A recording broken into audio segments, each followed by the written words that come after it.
I wouldn't be surprised if there was more contact with Secretary of Defense and Israeli military establishment to see exactly what the Israelis have in mind and to see if the administration can prevent the numbers exponential rise in Palestinian deaths that accompanied Israel's campaign in the north. Gaza now. Hamas says a 10-month baby boy who was taken as a hostage on October the 7th has been killed in Israeli airstrikes.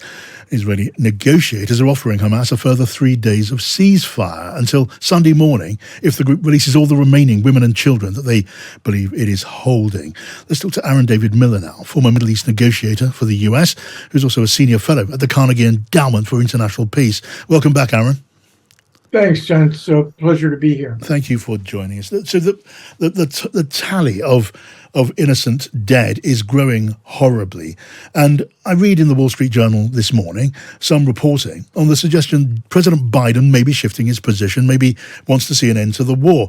And the president, he tweeted, it's based on this, Aaron, the president tweeting, Hamas unleashed a terrorist attack because they fear nothing more than the Israelis and Palestinians living side by side in peace.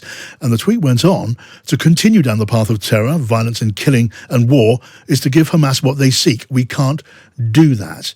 Now, that seemed to be a clear message. Since then, White House saying that the president, well, he's standing by the position of supporting Israel. How do you read thinking in Washington right now as the death toll mounts? Aaron, is it shifting? Will it be shifting?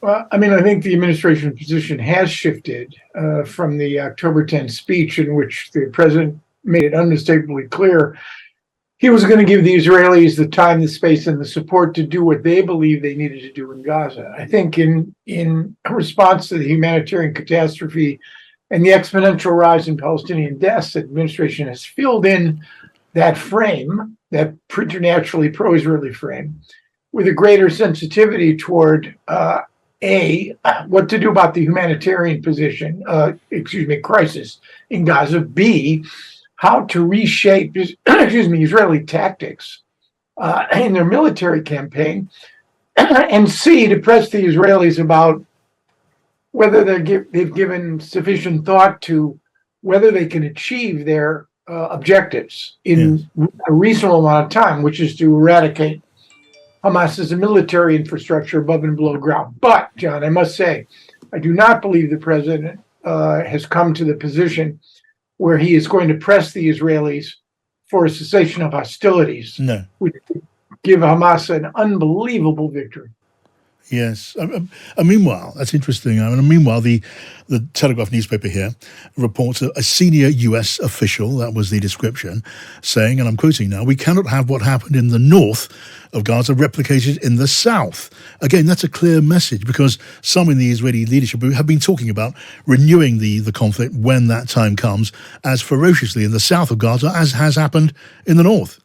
Right. The question is whether the Israelis will apply the same tactics. Remember that the ground campaign only began on October 27th.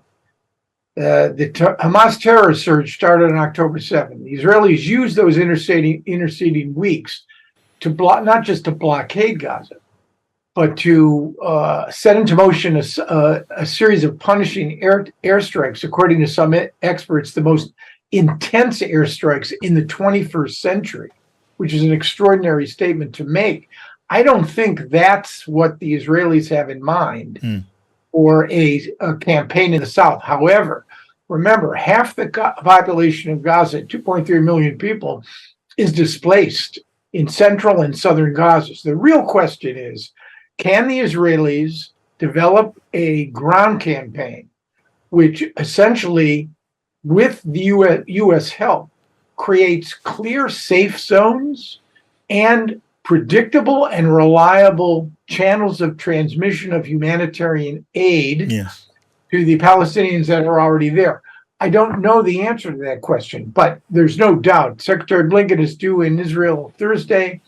I wouldn't be surprised if there was more contact with Secretary of Defense and Israeli military establishment to see exactly what the Israelis have in mind and to see if the administration can prevent the numbers exponential rise in Palestinian deaths that accompanied Israel's campaign in the north. Yeah, I mean, I've seen it reported that Israel are telling Palestinians to gather at a place of safety, as they describe it, at the coast, an area the size of Los Angeles airport. That does No, not no, seem sustainable.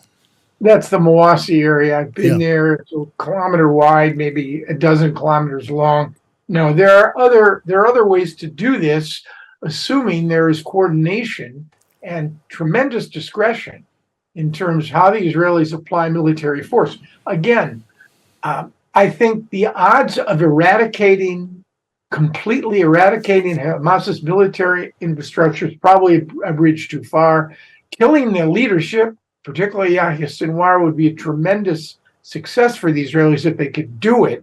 But then again, John, the real question is, even if the Israelis could manage to succeed in 60, 70, 80% of their objectives, what's to prevent Hamas from reconstituting itself? And that yes, raises the question of the proverbial day after. indeed. It is always great to get your thoughts, Aaron. Thank you, Aaron David Miller, there, former Middle East negotiator for the United States.